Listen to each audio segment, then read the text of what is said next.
마태복음 9장 35절에서 38절 말씀. 예수께서 모든 도시와 마을에 두루 다니사 그들의 회당에서 가르치시며 천국 복음을 전파하시며 모든 병과 모든 약한 것을 고치시니라. 무리를 보시고 불쌍히 여기시니 이는 그들이 목자 없는 양과 같이 고생하여 기진함이라. 이에 제자들에게 이르시되 추수할 것이 많되 일꾼이 적으니 그러므로 추수하는 주인에게 청하여 추수할 일꾼들을 보내주소서 하라 하시니라. 아멘.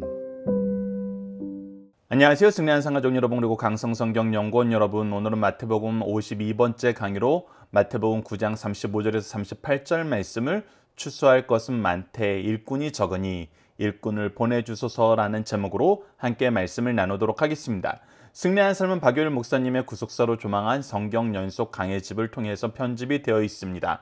저희들이 지금 나누고 있는 마태복음 8장에서 12장까지의 내용은 마태복음 2권의 내용을 통해서 편집이 되어 있습니다. 이 부분에 대해서 좀 더 깊이 있게 말씀을 묵상하고 싶으신 분들은 강해집 내용을 참조해 주시길 부탁드리겠습니다.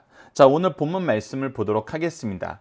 자, 35절을 보면 예수께서 모든 도시와 마을에 두루 다니사 그들의 회당에서 가르치시며 천국 복음을 전파하시며 모든 병과 모든 약한 것을 고치시니라 라고 기록되어 있습니다. 이 부분은 우리가 앞서 말씀을 나눴던 마태복음 4장 23절과 동일한 내용을 서술하는 것을 볼 수 있습니다. 다른 부분은 오직 첫 부분입니다. 마태복음 4장 23절을 보면 예수께서 온 갈릴리에 두루 다니사 그들의 회당에서 가르치시며 천국 복음을 전파하시며 백성 중에 모든 병과 모든 약한 것을 고치시니라 라고 기록되어 있습니다. 즉 마태복음 4장 23절에서는 갈릴리 지역에서 예수님이 사역을 시작하는 것을 강조해주고 있습니다. 그런데 오늘 본문 말씀인 9장 35절에서는 모든 도시와 마을을 두루 다니사 라고 얘기하면서 훨씬 더 세밀하게 더 열심히 이 역사를 이루어 나가시는 걸 보여줍니다. 그러면서 4장과 9장의 내용을 동일하게 얘기하시면서 우리에게 가르쳐 주시는 건 무엇이냐면 예수님의 이 세 가지 사역이 변하지 않고 계속해서 이어지고 있다는 것입니다. 이 세 가지는 우리가 반드시 실천해야 되는 것이란 겁니다. 예수님은 이것을 계속해서 지켜오고 계셨습니다. 그 지켜온 세 가지가 무엇입니까? 첫 번째는 회당에서 가르치시는 것입니다. 우리가 교회라는 것은 하나님의 말씀을 배우고 가르치는 것입니다. 우리가 교회에서 아이들이 배울 때 교회 학교, 성경 학교라고 하는 이유는 바로 교회가 성경을 배우고 가르치는 곳이기 때문입니다. 왜 성경을 배우고 가르치는 것이 중요합니까? 바로 성경을 통해서만 하나님의 구속사를 바로 알 수 있기 때문입니다. 성부께서 계획하시고 성자께서 성취하시고 성령께서 우리에게 이것을 어떻게 적용시켜 주는지 성경은 이것을 너무나 정확하게 바르게 가르쳐주고 있습니다. 그래서 성경을 통하지 않으면 삼위일체 하나님의 구속의 역사를 알 수가 없고, 성경을 통하지 않으면 예수 그리스도를 바로 알고 예수 그리스도를 바로 믿고 예수 그리스도를 바르게 고백할 수 없습니다. 그래서 교회는 성경을 배우고 가르치는 것이 너무나 중요합니다. 그래서 우리가 승리한 삶 표어로 삼은 것이 무엇입니까? 영생의 말씀을 누구에게 배워 누구에게 가르칠 것인가 입니다. 그래서 모든 사람들이 영적인 부모가 되어야 됩니다. 영적으로 누군가를 하나님의 말씀으로 먹일 수 있어야 됩니다. 기도로 먹일 수 있어야 됩니다. 삶으로 우리가 먹일 수 있어야 됩니다. 동시에 누군가는 항상 고아가 되지 않고 누군가를 스승으로 모시고 있어야 됩니다.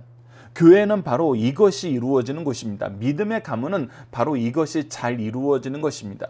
그래서 유대인들은 어려서부터 자녀들을 가정에서 가르치는 것을 가장 중요하게 여겼습니다. 이 또한 성경에 기록되어 있습니다. 우리가 신명기 6장 말씀을 보면은 모세가 사람들에게 하나님의 말씀을 전해주면서 이것을 너희들이 가르치고 지키게 하기 위해서 얼마나 열심히 해야 되는지를 우리에게 보여주고 있습니다.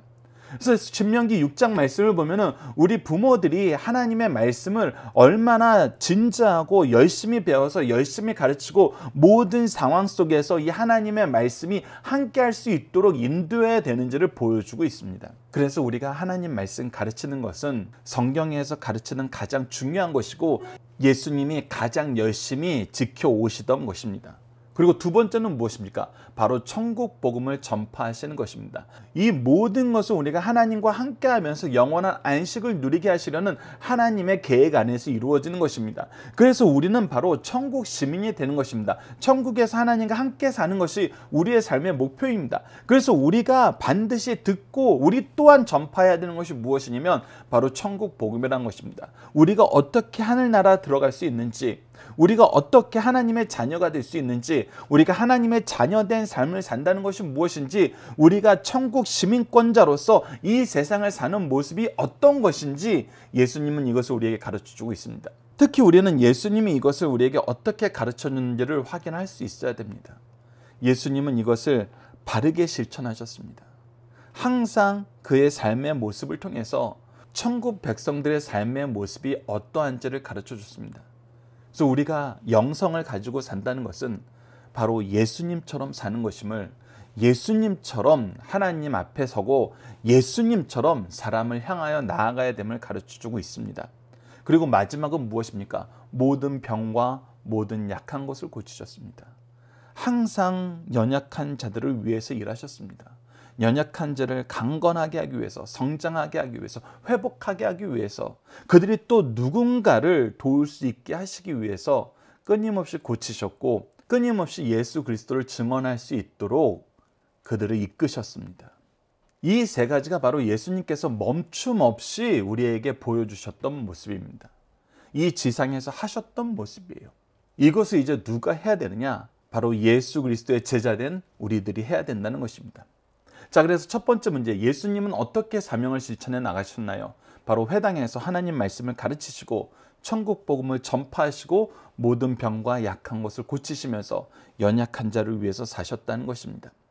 자, 이제 두 번째 단락 36절을 봅시다. 무리를 보시고 불쌍히 여기시니 이는 그들이 목자 없는 양과 같이 고생하여 기진함이라. 자, 이게 우리에게 너무나 중요한 말씀입니다. 예수님은 가르치시며 전파하시며 고치시는 사역을 멈추지 않았습니다.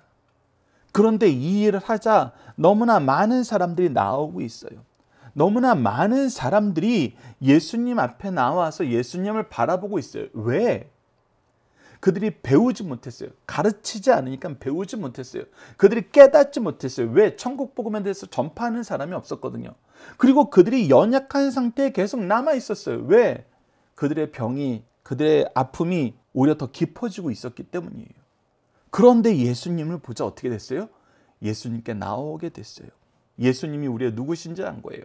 시편 23편 1절에서 말씀하시는 것처럼 여호와는 나의 목자시니 내게 부족함이 없으리로다. 바로 예수 그리스도께서 나의 목자가 되신 것을 깨닫게 되는 거예요. 목자가 되어서 이제 우리를 인도해 주시는 걸 깨닫게 되는 거예요. 그래서 성경은 우리에게 하나님께서 보내주신 목자가 있다는 걸 항상 가르쳐주고 이 목자를 따라야 된다고 가르쳐주고 있습니다. 우리가 에스겔서 34장 22절로 23절을 보십시오. 그러므로 내가 내 양떼를 구원하여 그들로 다시는 노략거리가 되지 아니하게 하고 양과 양 사이에서 심판하리라. 내가 한 목자를 그들 위에 세워 먹이게 하리니 그는 내 종 다윗이라. 그가 그들을 먹이고 그들의 목자가 될지니라. 이 시대는 이미 다윗 이후의 시대입니다. 근데 하나님께서 어떤 사람들을 보내주겠다는 거예요? 다윗과 같은 목자를 보내주겠다는 거예요. 다윗처럼 하나님의 말씀을 순종하고 하나님의 말씀대로 양을 잘 이끈 그 목자를 보내주시겠다는 거예요. 그래서 이러한 일꾼들은 모든 세대에 하나님께서 준비된 일꾼으로 우리 앞에 서 있었고 궁극적으로 완성적인 영원한 목자 되신 예수 그리스도가 지금 이 땅에 오신 거예요. 그렇기 때문에 사람들이 이 앞에 오는 것입니다. 근데 우리가 여기서 주의해서 봐야 될 부분이 있습니다. 그것은 이 시대에 예수님 외에 목자가 존재하지 않은 것은 아닙니다. 우리가 성경을 통해서 확인하게 되는 것은 무엇이냐면 하나님께서는 그의 백성들을 위해, 그가 기르시는 양들을 위해 먼저 은혜 받고 하나님 앞에 세움을 받은 일꾼들을 보내주셨어요. 즉 목자를 보내주셨어요. 물론 예수님 이전에 보내심을 받은 모든 목자는 필연적으로 무엇을 했어야 되냐면 바로 앞으로 오실 영원한 왕 대신 우리의 참된 목자 대신 예수 그리스도를 선포해야 되고 가르쳐줘야 되고 예수님 시대에 예수님보다 먼저 와서 목자가 된 사람들은 예수 그리스도를 증언해야 됐어요. 그래서 이 사명을 예수님 시대에 가장 잘한 사람이 누구였습니까? 바로 세례 요한이었죠. 그리고 예수님 이후에 오게 되는 모든 목자들은 오신 예수님을, 오신 우리의 예수 그리스도를 우리가 선포하고 가르쳐 줘야 됐어요. 왜? 그분을 통하지 않고는 우리가 하나님 나라의 백성이 될 수 없기 때문에, 천국에 갈 수 없기 때문에, 하나님과 영원히 함께 할 수 없기 때문에. 그래서 하나님께서는 우리의 참된 목자 예수님을 알게 하시기 위해서 끊임없이 하나님의 목자를 우리에게 미리 보내주셨었어요. 그 목자를 우리가 어떤 직분으로 부르고 있습니까? 바로 왕이고 선지자고 제사장이죠. 근데 왜 이런 목자들을 항상 하나님이 보내셨는데 왜 지금 현재 이 사람들이 목자 없는 양같이 고생하여 기진한 상태가 되어 있냐는 거예요. 왜 이러한 상태가 되어 있었냐는 거예요. 하나님은 항상 먼저 은혜 받게 하시고 은혜 안에서 목자가 되어서 왕으로서 선지자로서 제사장으로 일하게 하셨습니다. 예수님이 오신 이 시대에도 목자의 직분을 맡은 사람들은 있었어요. 그런데 어떤 일이 발생한 겁니까? 에스겔 22장 25절에서 27절에 이 목자의 직분을 맡은 사람들이 이러한 일을 하게 되므로 양들이 고생하고 기진하게 되고 목자 없는 양같이 유리하게 되었다는 것을 가르쳐 줍니다. 에스겔에서 22장 25절에서 27절을 봅시다. 그 가운데 선지자들의 반역함이 우는 사자가 음식물을 움킨 같도다. 즉 선지자들은 하나님의 말씀을 가르쳐야 돼요. 선포해야 돼요. 그런데 이들이 어떤 존재가 돼버린 거예요? 그들이 반역하여서 음식물을 움킨 같은 자들이 된 거예요. 음식물을 움킨 것처럼 그들이 사람의 영혼을 삼켰으며 재산과 보물을 탈취하여 과부를 그 앞에서 많게 하였으며, 즉 가르치고 전파하고 고쳐야 되는 사람이 뭐한 거예요? 반역하여서 삼키고 탈취하고 오히려 연약한 자들을 더 연약하게 만들었어요. 과부를 더 많이 만들었어요. 선지자만 그렇게 한 것이 아닙니다. 계속해서 보십시오. 그 제사장들은 내 율법을 범하였으며, 제사장들은 거룩함으로 하나님의 말씀과 하나님의 말씀대로 사는 삶의 표본이 돼야 되는 사람들이었어요. 그런데 그들이 이 거룩함을 버리고 오히려 율법을 범하는 삶을 살았습니다. 그리고 어떻게 했어요? 나의 성물을 더럽혔으며, 이 성물을 더럽혔다는 의미 안에는 무엇이 들어있는 거예요? 예배를 더럽힌 거예요. 하나님께서 받지 않으시는 예배를 드리는 거예요. 우리가 이미 지난달에 살펴봤던 것처럼 말라기 1장 10절 말씀에 나타나는 그런 예배를 드리는 거예요. 가증한 예배를 드리는 거예요. 그래서 거룩함과 속된 것을 구별하지 아니하시며 오히려 거룩한 것과 속된 것을 섞어버렸어요. 구별하지 않고 섞어버렸어요. 부정함과 정한 것을 사람들이 구별하지 아니하였으며 그의 눈을 가려 나의 안식일을 보지 아니하였으므로. 그래서 이 안식일을 어떻게 지내야 되는지, 우리가 하나님께 예배드리는 것이 무엇인지, 하나님의 백성으로 이 세상을 산다는 것이 무엇인지 구분하지 않고 그냥 다 섞어버렸어요. 그래서 세속적인 축복을 교회에 와서 빌면서, 그래서 우리가 헌금 많이 했으니까, 우리 열심히 예배드렸으니까 우리가 지금 이 악한 일 하는 데에도 하나님 더 복 주세요, 이렇게 기도하고 있다는 것입니다. 이런 예배를 드리고 있다는 거예요. 내가 그들 가운데 더럽힘을 받았느니라. 그래서 하나님께서 이 제사장들 때문에 어떻게 됐다고 선언하신 거예요? 더럽힘을 받았다는 거예요. 더럽힘을 받았다. 이것이 바로 제사장들이 하던 모습이라는 거예요. 이런 제사장들이 있으면은 양들이 기진하게 됩니다. 고생만 하게 돼요. 기진하고 고생하면서 어떤 삶을 삽니까? 계속 죄를 만드는 삶을 살아요. 이들이 하나님께 나아가는 거룩한 길을 이미 오염시켜 버렸어요. 이들이 좋은 꼴을 먹이고 시냇물로 인도해야 되는데 독극물을 먹이고 있어요. 그리고 왕은 어떤 삶을 삽니까? 가운데 그 고관들은 음식물을 삼키는 이리 같아서 어떤 삶을 살아요? 이리 같은 삶을 살아요. 이리 같은 삶을 살아요. 불의한 이익을 얻으려고 피를 흘려 영혼을 멸하거나 영혼을 구원하고 의의 통치로 이끄는 것이 아니라 불의한 이익을 위해서 피 흘리는 것을 주저하지 않는다는 것입니다. 그래서 목자로 세움받은 사람들이 목자의 역할을 하지 않는 거예요. 먼저 은혜를 받은 사람들이, 하나님의 능력을 먼저 소유하게 된 사람들이, 하나님의 준비하심을 맛본 사람들이 하지 않고 있었어요. 그러니 우리의 참된 왕이신 예수님이 왔을 때 얼마나 이 고생이 컸길래 예수님에게 달려오는 거예요. 예수님을 바라보게 되는 거예요.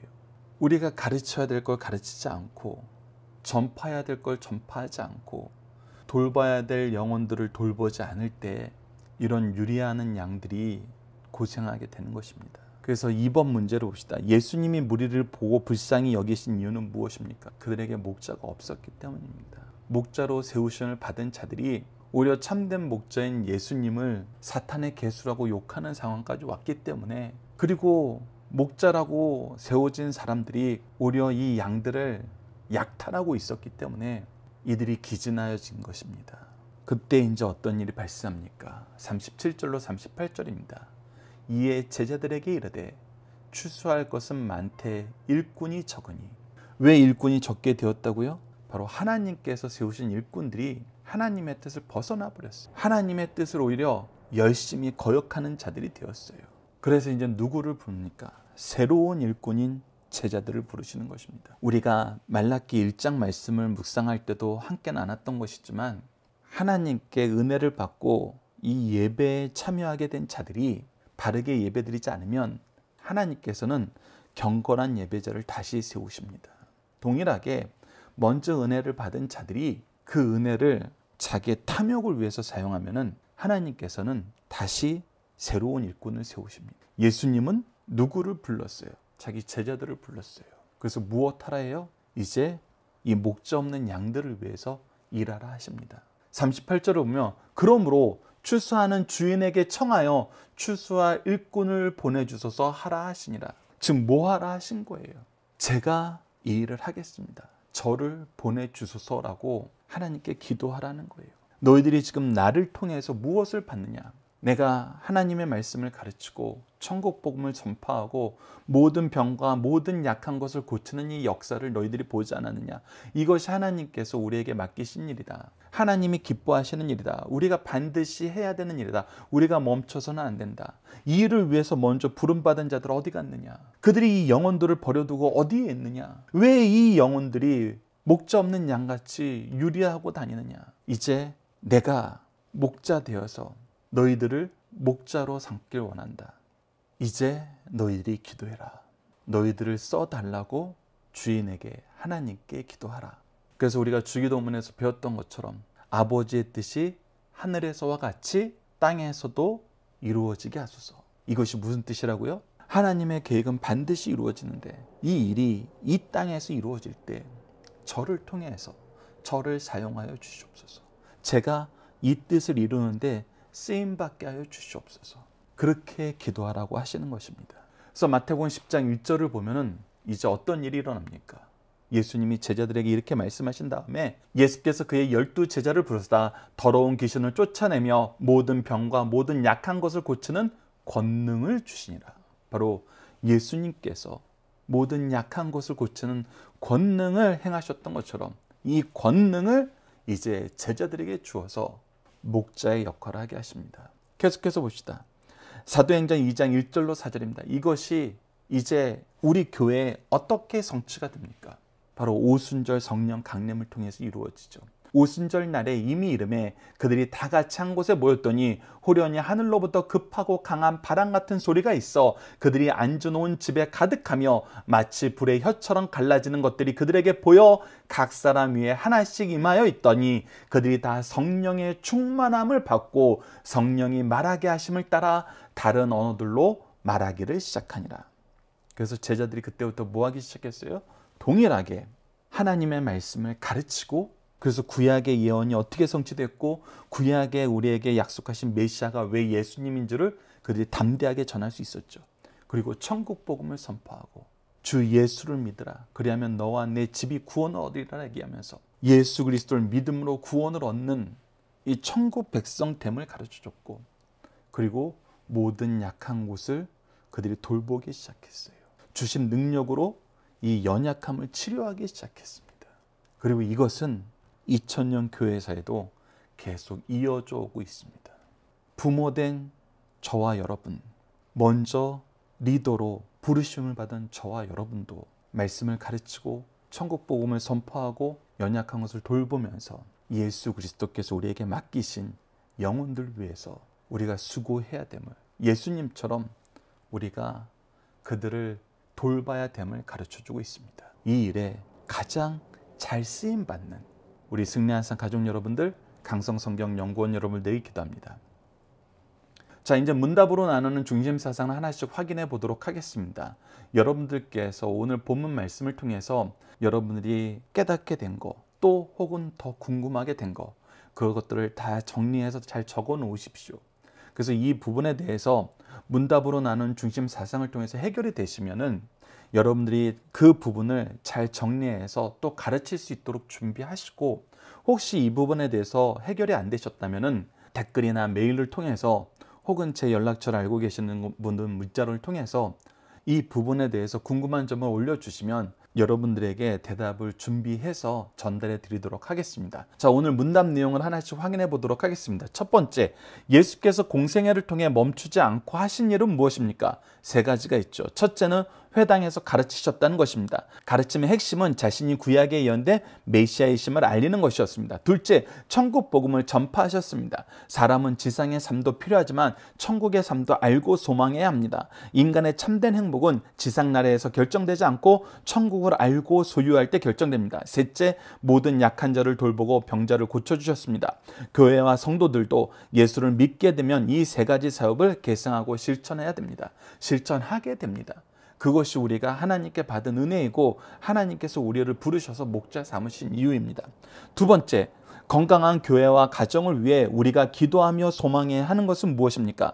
참된 목자를 달라고 기도하며 우리 교회와 가정이 좋은 목자와 일꾼들로 가득하기를 소망해야 됩니다. 모세와 신실한 백성들은 목자 같은 지도자를 달라고 하나님께 간구하였습니다. 민수기 27장 17절에 기록되어 있죠. 하나님께서는 참 목자를 주시겠다고 약속하셨습니다. 우리가 에스겔서 말씀을 통해서 확인했던 그 내용들이 바로 다 나타나고 있습니다. 그러나 예수님 시대에는 하나님의 따르는 참 목자가 없어 백성들이 유리하는 양처럼 고생하다가 희생당했습니다. 예수님은 그들을 불쌍히 여기시고 참 목자가 되어주셨습니다. 참 목자로 오셨고 참 목자의 일을 정말 바르게 수행하셨습니다. 오늘 우리도 가정과 교회의 참 목자이신 예수님을 따르는 양들이 될 것이요, 이웃의 영육의 필요를 충족시키는 주님의 일꾼이 되어야 됩니다. 세 번째, 어느 시대나 주의 일에 헌신하는 사람들이 필요합니다. 주께 쓰임받는 일꾼이 되자는 것입니다. 예수님께서 제자들을 파송시키기에 앞서 추수할 것은 많으나 일꾼이 적음을 탄식하고 하나님께 일꾼을 보내주시길 간구했습니다. 예수님 시대뿐 아니라 어느 시대나 할 일에 비해 일꾼이 적으므로 진짜 일꾼들은 업무량이 너무 많습니다. 동시에 할 일을 찾지 못하고 방황하는 자들도 있습니다. 이를 깨닫고 주여 나를 보내주소서 하면서 자신이 일할 뿐 아니라 일손이 부족을 보면서 주여 일꾼을 보내주소서라고 기도할 수 있는 우리 승리한산 가족 여러분들, 강성성경연구원 여러분을 되었으면 합니다. 자, 오늘 본문 말씀을 통해서 제가 함께 암송으로 나누고 싶은 말씀은 9장 35절입니다. 예수께서 모든 도시와 마을에 두루 다니사 그들의 회당에서 가르치시며 천국 복음을 전파하시며 모든 병과 모든 약한 것을 고치시니라. 이 세 가지 가르치시고 선포하시고 약한 것을 고치시며 돌보는 이 역사를 우리 삶에서 멈추지 않게 해달라고 우리가 함께 기도하고 앞으로 나아가는 우리 가족들 되었으면 합니다. 오늘 말씀을 통한 고백과 결단은 다음과 같습니다. 주님처럼 하나님 말씀을 가르치며 천국 복음을 선포하며 연약한 자를 돌보며 살겠습니다. 저를 보내주소서. 자, 이제 마지막은 기도 훈련입니다. 기도는 다음처럼 5단계를 통해서 훈련하고 있습니다. 구속의 역사에 나타난 하나님을 배우고 고백하고 우리를 위해 먼저 행하신 일을 감사하고 하나님의 뜻을 따르지 못함을 회개하고 주님 뜻 이루는 데 쓰임받도록 도우심을 간구하면서 예수님 이름으로 기도하는 것입니다. 오늘 본문 말씀을 통해서 여러분들과 다음과 같이 기도하고 싶습니다. 우리를 찾아와 자비와 긍휼을 베풀어 주시는 하나님, 참된 목자이신 예수님을 보내주시고 시대를 이어 주의 일꾼들을 보내주셔서 우리로 복음의 은혜, 천국의 기쁨, 회복의 역사를 누리게 하심을 감사합니다. 주신 직분을 바로 감당하지 못하고 끊임없는 욕심과 죄악된 사상과 타협하면서 영혼들을 돌보지 못함을 용서해 주소서. 이제 다시 주님의 부르심에 순종하게 하시고 주님이 주신 모든 시간과 재능과 물질로 주의 일을, 하나님의 뜻을 이 땅에 이루는 일꾼들이 되도록 도와주소서. 예수님 이름으로 기도드립니다. 아멘. 감사합니다.